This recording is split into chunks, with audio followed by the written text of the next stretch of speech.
people talk themselves into danger more often than any blade or bullet ever could. A careless confession here, a boastful post there, and suddenly the map of your inner world is pinned to the public square, like an open target. History isn't kind to those who parade their private truths before minds that misunderstand, envy, or exploit. In quieter ages, the Stoics warned us, what lives deepest in you must first be guarded by you, because the crowd doesn't see substance, it only sees surface, and surface is easy to wound. Today, the threat is louder and faster, carried in every fleeting headline, every curious neighbor, every glowing screen hungry for a new secret to devour. So before you share one more dream, one more fear, one more fragile piece of your soul, pause with me. Breathe. Ask yourself, who gains by knowing this? Who pays when it's exposed? And who are you when silence becomes your shield instead of your sentence? In the next breath, we'll walk through 10 things a wise person keeps locked in the quiet vault of their own mind, not out of paranoia, but out of self-respect. Each lesson is a reminder that your life is a precious manuscript.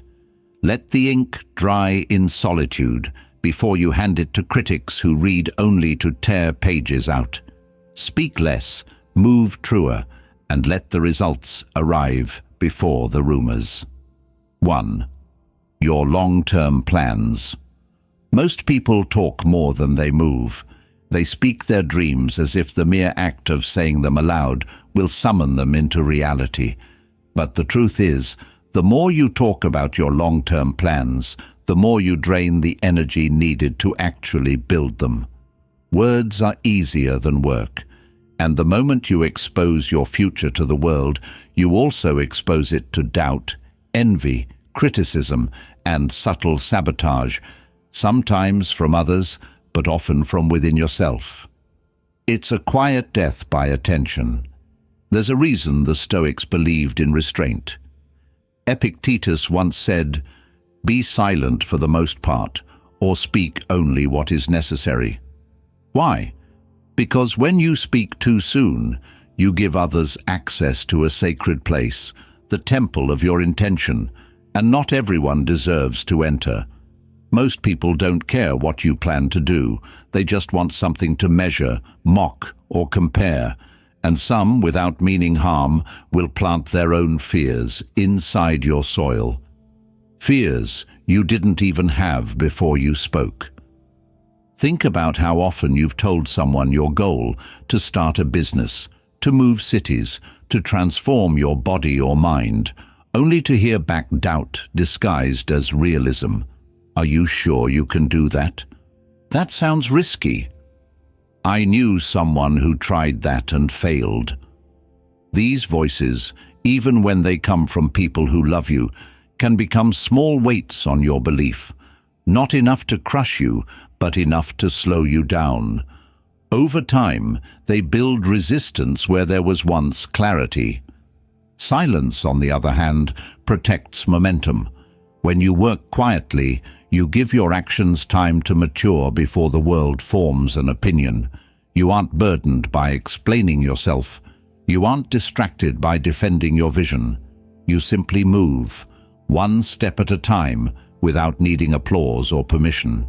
There's a kind of spiritual armor in keeping your long-term plans private. It's not about paranoia, it's about focus. The most dangerous time for a dream is when it's still fragile, when it hasn't yet grown roots strong enough to withstand wind. And every comment, every curious eye, every small interruption is a gust. It pulls you off course, makes you question, makes you hesitate, and hesitation is the death of execution. The wise man understands. Not everything sacred needs to be shared.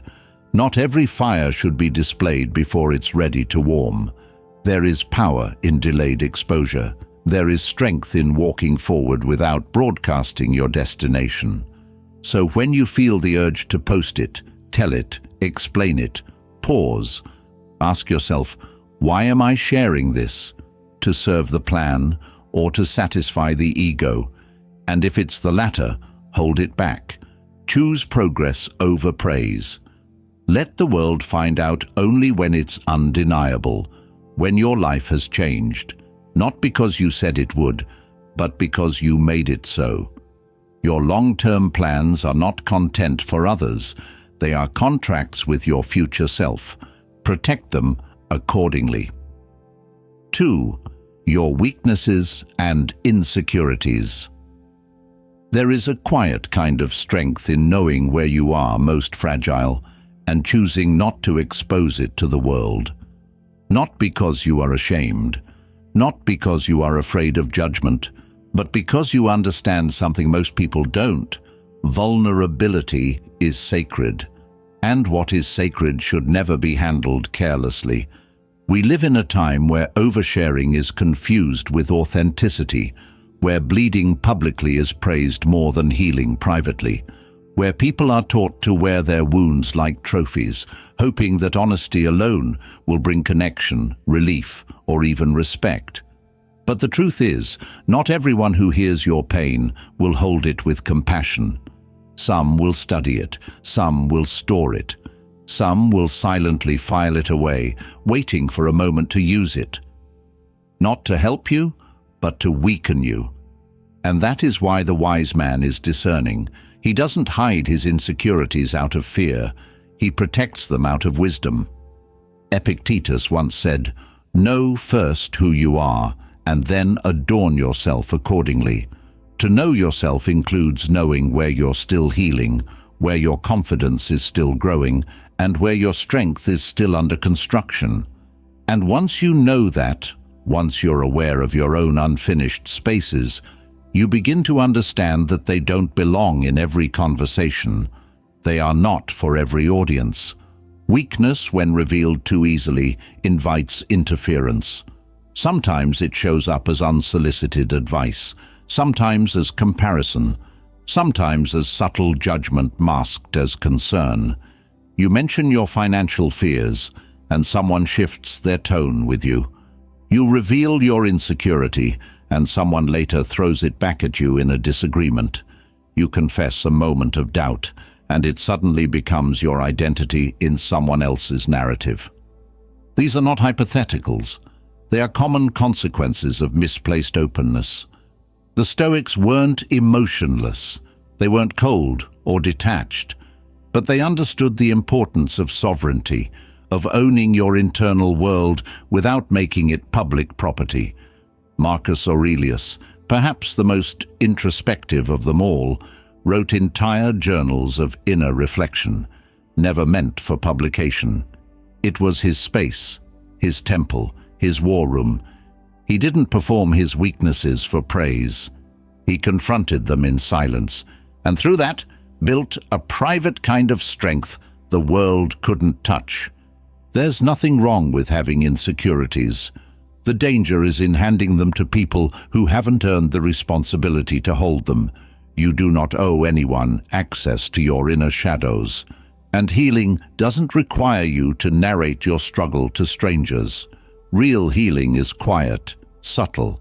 It happens when you stop broadcasting your wounds and start tending to them with care, in solitude, or with those rare few who genuinely listen without seeking advantage.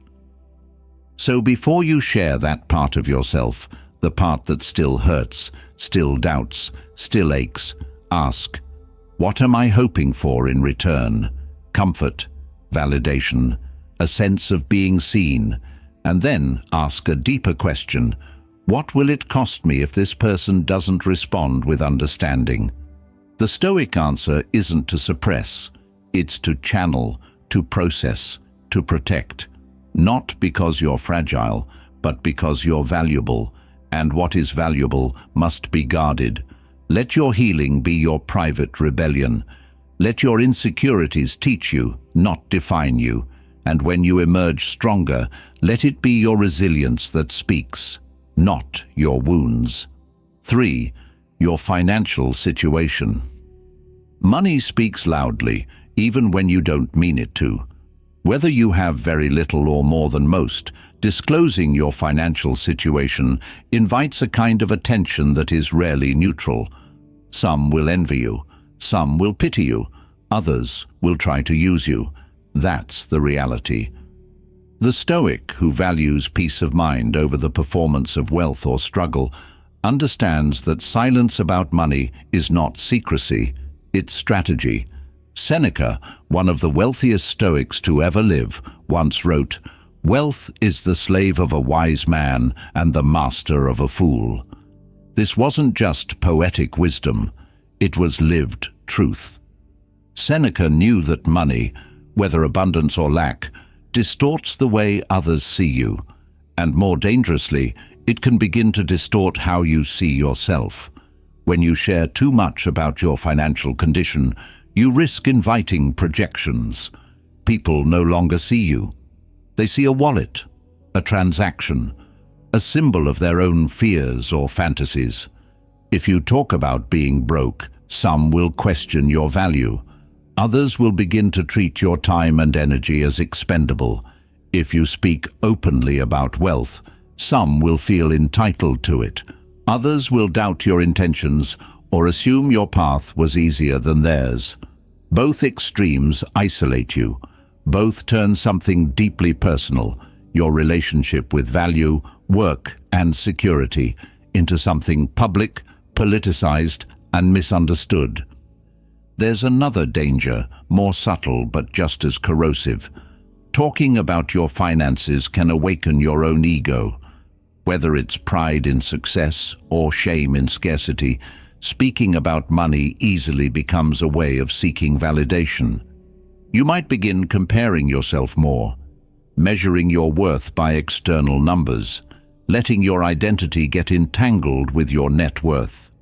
But the Stoic seeks detachment, not in apathy, but in clarity. He remembers that who he is has nothing to do with his possessions, that fortune can change, and that virtue must remain.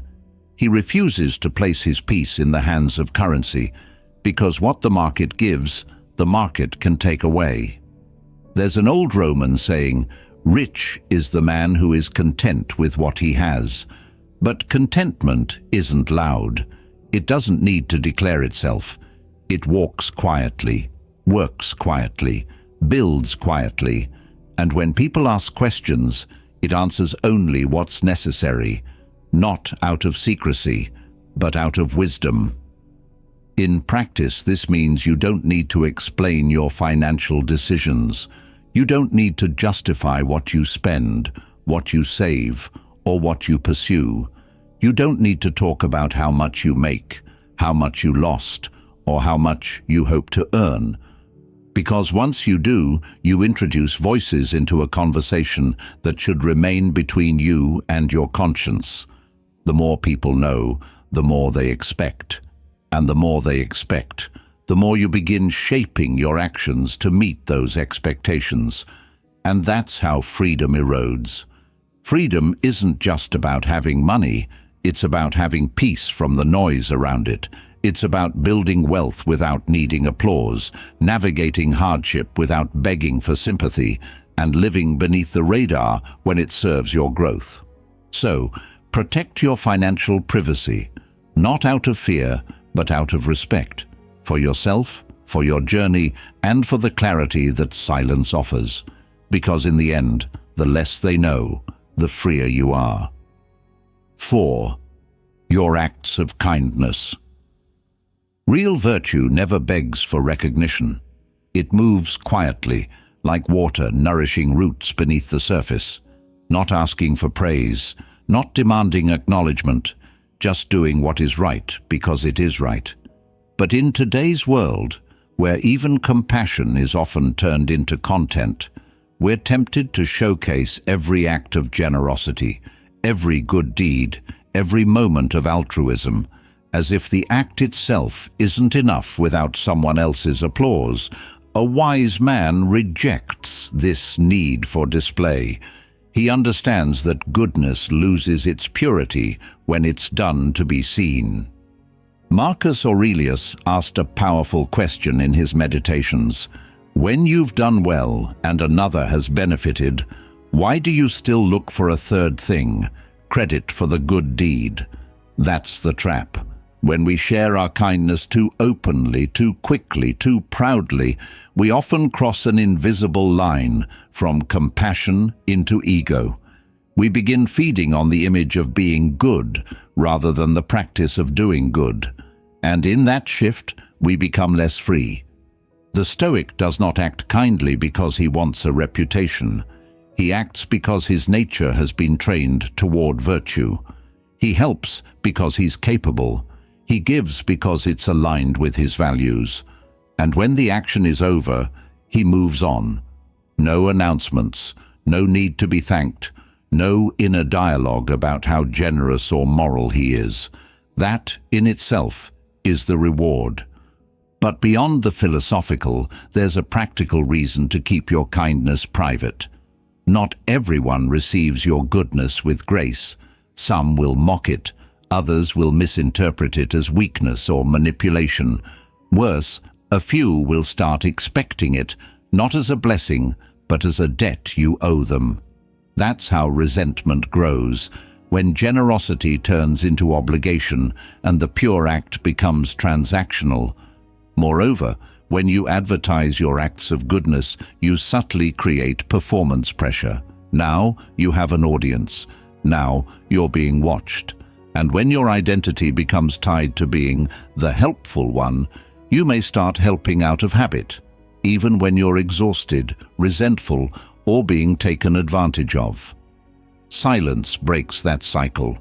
Silence protects your intent from corrosion. There's also humility in doing good without witnesses. It reminds you that you're not the hero in every story, that sometimes you're just passing through someone else's storm with an umbrella they desperately needed. You don't need a name engraved on it. Just give it and keep walking.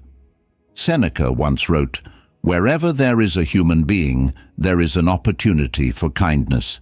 But he didn't add, "and a need to document it." In fact, the Stoics saw virtue as its own reward. No ceremony required, no credit sought, no audience necessary. So the next time you're tempted to share your generosity, whether it's a favor you did, a donation you gave, or an extra mile you walked, pause. Ask yourself, am I sharing to inspire or to be admired? There's a difference, and it matters. Let your kindness be a quiet force. Let it ripple through lives, unseen but deeply felt. The world doesn't need another self-congratulatory post. It needs people whose actions speak long after their voices fall silent. 5. Your family problems. The home is supposed to be a refuge, a place where the masks fall off, where flaws can breathe, and love can exist even in its most imperfect forms. But when we take our family struggles and hang them on public walls, we unknowingly invite voices that don't care, don't understand, or worse, don't want resolution. A wise man knows this. You don't heal your home by exposing it. You protect your peace by guarding your inner circle. When you speak of family tensions to those who haven't earned the right to hear them, you give strangers a front-row seat to a story they don't belong in, and they will not always listen with empathy. Some will gossip, some will judge, some will twist your words. And suddenly, what was once a private bruise becomes a public spectacle. The damage isn't always in what's said, it's in how it spreads. It's in how it makes your loved ones feel reduced to characters in a drama for others' entertainment. The Stoics remind us that we cannot control the actions of others, only our own responses. Epictetus warned against handing our peace to forces we don't control, and gossip is one of them. Sharing family conflicts broadly rarely brings clarity or growth. It brings distortion, because others filter your pain through their own experiences, assumptions, and projections. And what was once a moment between you and someone close becomes another fuel source for misunderstanding, division, and long-term resentment. There's also the danger of freezing your family in one version. When you share the worst parts of someone you love, you cement that version of them in the minds of others. Even if you forgive them later, grow together, or move forward, the people who only heard the complaint will still see the wound. They won't unsee the story you told. In that way, oversharing turns into a prison for you and for them. Now, this isn't to say that silence equals suppression. It doesn't mean you shouldn't seek counsel, but the wise seek it sparingly with discretion and from those who've shown maturity, trustworthiness, and balance. A Stoic understands that not every ear deserves to hear what your heart is trying to work through. Some ears amplify pain, others twist it. Only a few will hold it with care, and those are the ones worth speaking to. Marcus Aurelius wrote, "The impediment to action advances action. What stands in the way becomes the way." In family, that means the conflict itself, if approached wisely, becomes the bridge to deeper understanding. But that bridge is weakened when outsiders stomp across it with their own judgments. Growth requires space, space to breathe, space to stumble and try again. That space disappears when your private matters become public property. So, protect your home like a sanctuary. Speak to the person, not to the world. Heal inwards before you narrate outwards. And let others see your strength through your peace, not through your stories of struggle. Because what you protect with silence, you preserve with love. 6. Your spiritual or philosophical beliefs. In an age where everyone is shouting to prove they're right, the truly wise choose a quieter path. Not because they lack conviction, but because they understand that truth doesn't need volume to be real. Your beliefs, your values, your inner code, these are not decorations for debate, nor trophies to be waved around for applause. They are deeply personal, like the roots of a tree. And just like roots, they do their work in silence, away from the eyes of those who only want to argue, not understand. Stoicism and many great philosophies across time have warned us against the temptation to evangelize. Lao Tzu said, "Those who know do not speak. Those who speak do not know." And Marcus Aurelius echoed the same in action. He lived his principles. He didn't preach them. That's the essence of this lesson. Let your life become your loudest belief. Let how you respond to chaos, how you treat others, and how you carry yourself in adversity say everything that needs to be said about what you stand for. Because the moment you start defending your beliefs too loudly, you stop embodying them. It becomes about being right, not being real. It turns your path into a stage performance, where each post or comment is just a scene written for approval or dominance. And slowly, your beliefs become reactive, shaped more by opposition than by contemplation. The Stoic doesn't get pulled into this trap. He doesn't feel the need to convince anyone that he's disciplined, spiritual, or awake. He simply is. He moves through the world with integrity, regardless of who notices. He knows that debates rarely shift minds, but actions always leave impressions. That true influence comes not from arguing your position, but from embodying your values so clearly that others start questioning their own. Not because you told them to, but because they felt it in your presence. And there's another danger to oversharing your beliefs. People begin to project expectations onto you. Suddenly, you're held to their interpretation of what you said you believed, not the evolving truth you continue to discover. You're no longer allowed to question, change, or grow without being labeled a hypocrite. But real philosophy is a living thing. It changes shape as you change. That freedom to evolve is lost when you trap yourself in the image of who you once said you were. There's also humility in keeping your beliefs close to your chest. It reminds you that you're still learning, that you don't have it all figured out, that maybe, just maybe, the point of your path is not to be the most vocal, but to be the most sincere. The man who truly understands doesn't fight to be heard. He listens more than he speaks. He honors silence as the space where clarity is born. So don't be in a rush to explain what you believe.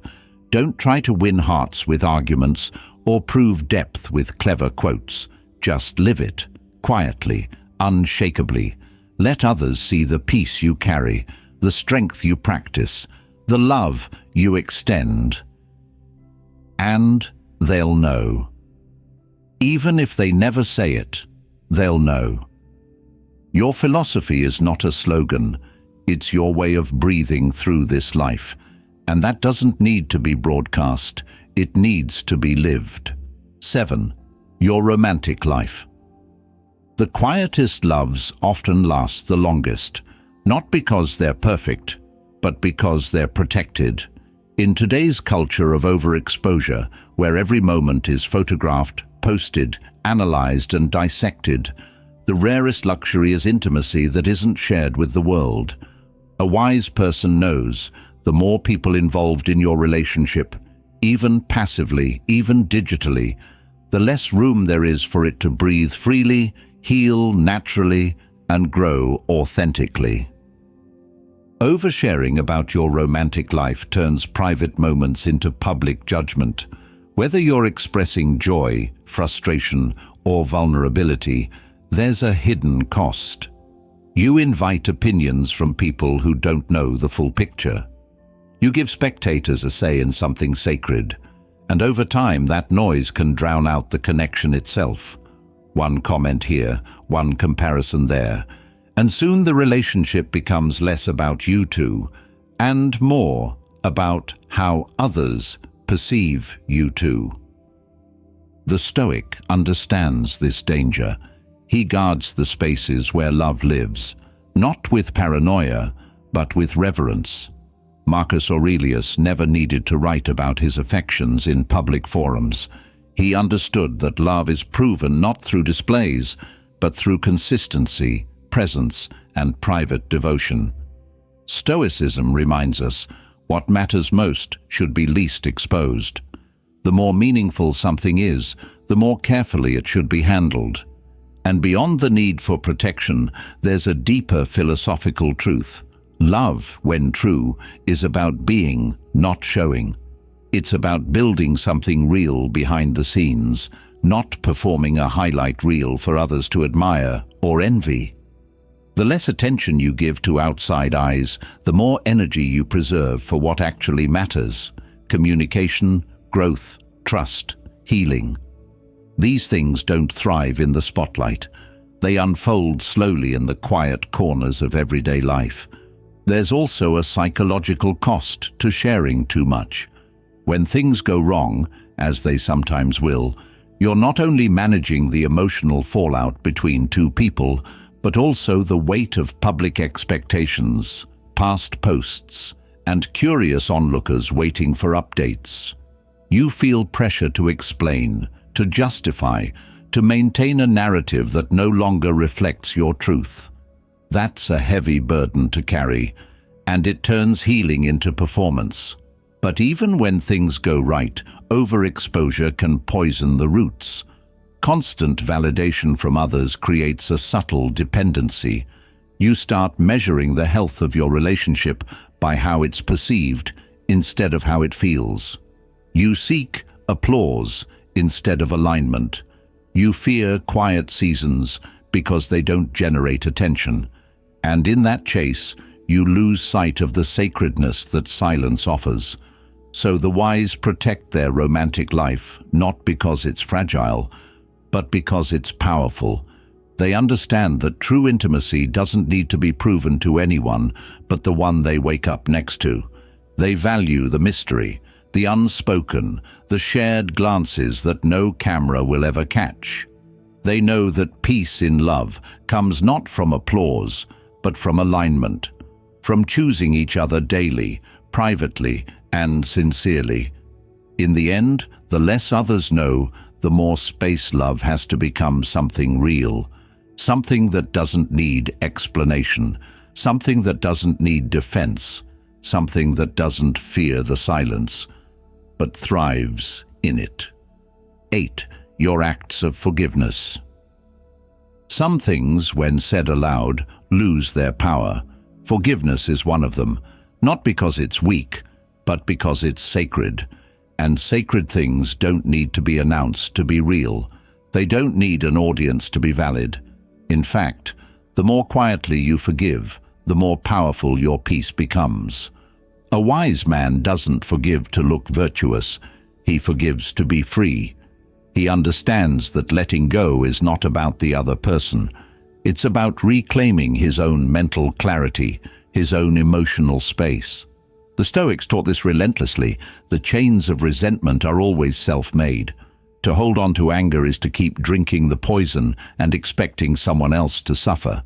But to let go, silently, without show, that is liberation in its purest form.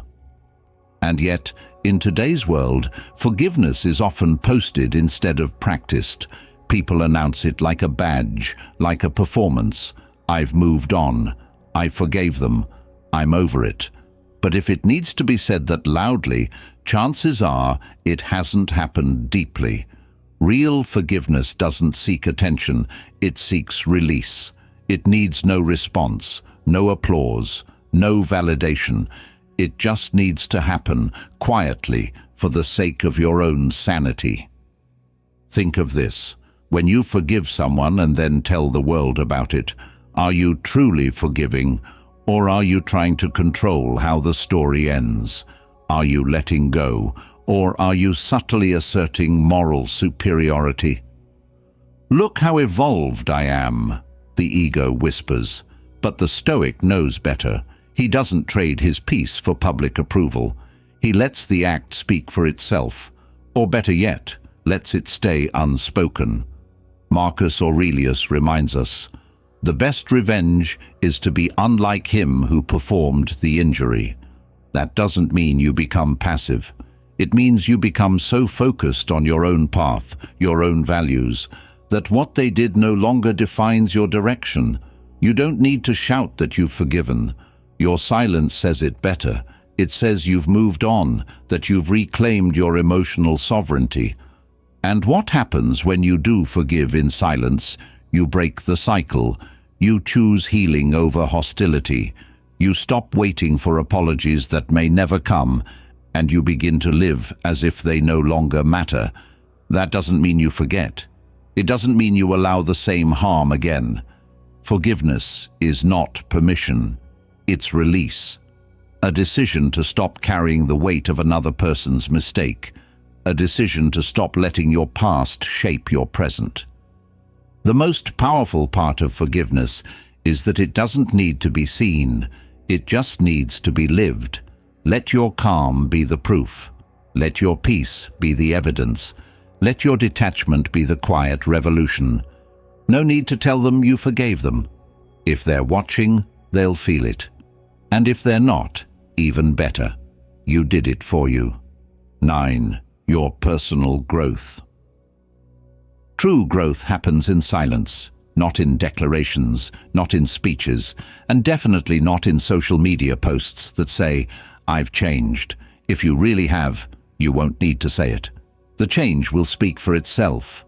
It'll show up in how you respond to pressure, in how you walk through discomfort, in how you remain calm where you used to collapse. There's a kind of ego that disguises itself as growth. It whispers, "Look at me. Look how wise I've become. Look how healed I am now." But wisdom doesn't seek applause. Healing doesn't crave validation. A truly evolving person doesn't interrupt their transformation to explain it. They're too immersed in the process, too busy becoming. The Stoics had no interest in showing off their progress. Marcus Aurelius, one of the most powerful men in history, journaled his reflections not for others, but for himself. He wasn't performing virtue. He was wrestling with it. That's what real growth looks like. It's messy, private, quiet. You're not bragging about how much you've changed. You're too focused on not becoming who you used to be. There's a powerful line that often floats around in Stoic circles. Waste no more time arguing what a good man should be one. That's the difference. A wise person doesn't explain their evolution. They embody it. And if others notice, great. If not, even better. Because now you know the change was for you, not for applause. In practice, this means something very simple. Don't talk about how much you've changed. Show it. When the same triggers show up, respond differently. When the same disrespect appears, don't flinch. When the same chaos knocks, remain still. That's the loudest way to speak without saying a word. That's real growth. And here's something else. When you talk too much about your journey, you risk turning it into a performance. You start editing your process to fit what people expect. You start skipping steps to impress others. You lose the authenticity of the struggle. But when you grow in silence, you stay honest. You stay humble. You stay connected to the core of what you're becoming, not the image of it. It also protects your energy, because not everyone watching you grow wants you to succeed. Some want to measure your flaws. Some want to compete. Some want to pull you back into who you used to be. By keeping your evolution private, you avoid inviting resistance into a space that's still tender, still forming, still fragile. The wisest among us grow like roots, deep, unseen, but powerful enough to move mountains in time. They don't talk about how they've changed. They just walk into the same storms that used to destroy them. And don't flinch. They move with more grace, more discipline, more clarity, and that's how you know. 10. Your pain... There is a sacred weight to pain, and not everyone deserves to carry it with you. In a world obsessed with oversharing, where trauma becomes content and suffering becomes spectacle, it's a radical act of strength to hold your pain with dignity, not to suppress it, not to pretend it doesn't exist, but to protect it, to give it the respect it deserves by not placing it into careless hands. The Stoics never denied pain, they just refused to let it define them. Epictetus, who lived much of his life in chains, taught not from a place of numbness, but of transformation. He didn't write about suffering to gain sympathy. He wrote to understand it, to convert it, because pain, if used well, can become power. But when you expose it too soon, or to the wrong people, it becomes theater, and that's when it gets dangerous. Carl Jung once wrote, "The shoe that fits one person pinches another. There is no recipe for living that suits all cases." Your pain is like that, deeply personal, impossible to fully translate.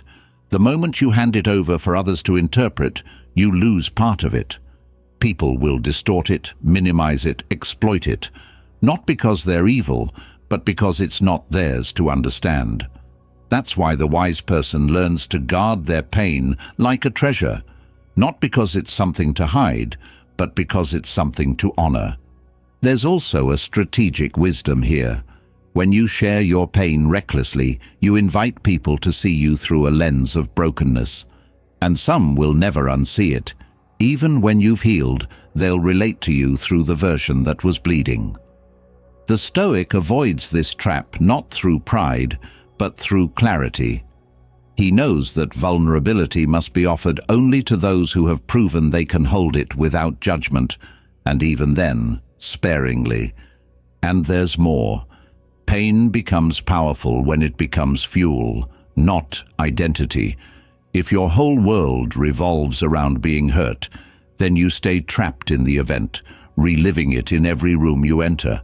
But if you carry it inward, let it mold your strength, let it forge your discipline, then it becomes a companion, not a prison. The Stoic doesn't run from suffering. He walks with it silently until it teaches him something real.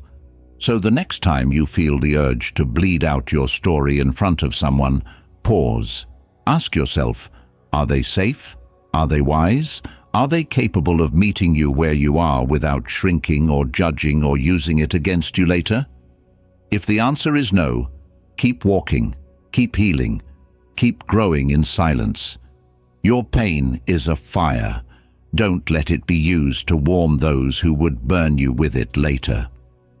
Some things are better left unsaid, not out of fear, but out of wisdom. In a noisy world where everyone is shouting their truth, a wise man knows the power of silence. He understands that not all wounds need to be shared, not all growth needs to be announced, and not all plans need to be defended. He doesn't explain himself to the world. He simply becomes what he once only imagined. Stoicism teaches us that our inner world is the only real fortress, and the more you share that world with people who haven't earned your trust, the more cracks you create in its walls. Every secret you keep is not an act of secrecy, it's an act of sovereignty. You don't owe access to everyone. You don't owe explanations. You owe yourself the peace of protecting your energy, your progress, your sacred ground. So keep your long-term goals where they belong, in motion, not in conversation. Guard your pain like a sacred fire. Let your growth speak when you no longer feel the need to prove it. And above all, remember, a wise man doesn't tell the world what he's becoming. He just becomes it. If this episode gave you clarity, if it helped you reclaim some of your power, share it with someone who needs it. And if you want to walk further with us on this journey of self-mastery and inner strength, don't forget to subscribe. This path is quiet, but you're not walking it alone.